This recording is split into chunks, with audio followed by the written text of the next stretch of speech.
Kokisi ya bajene ya PPRD Maniema basala ki salongo na siège ya parti na bango.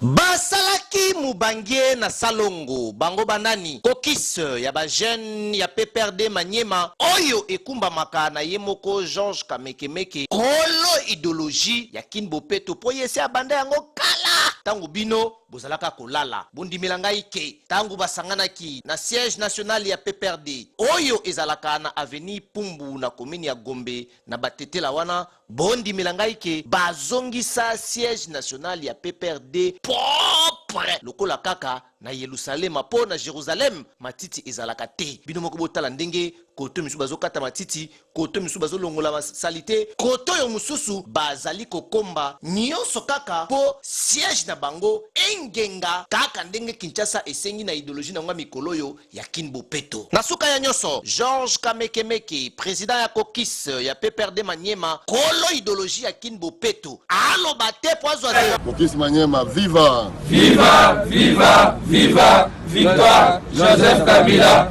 président national Emmanuel Sanders, secrétaire permanent. Joseph Kamekemeke, président ya kokis ya bajene. Kokis ya bajene ya Maniema ba décidé que toya na kati ya siège na biso to sala bopeto parce que gouverneur na biso Mzantili ya ville ya Kinshasa yep lelo bazaki na cérémonie ya ko lancer Kin Bopeto. Ngai président na bango Georges Kamekemeke,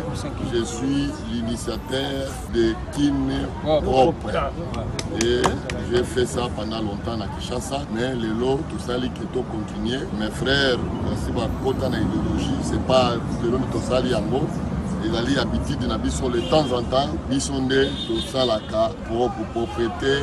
il y a siège national, Nabiso, il y a PPRD, Nagombe. C'est là que les lots, tout allait, Navande Komingi, Maman, Maleki, Abasi, Amibali, et on est siège Nabiso, et dans la robe. Awa Georges Kamekemeke président ya kokis PPRD Maniema azosala bozomona bozoyoka ebongo tango akobenda bord ekoma makambo ya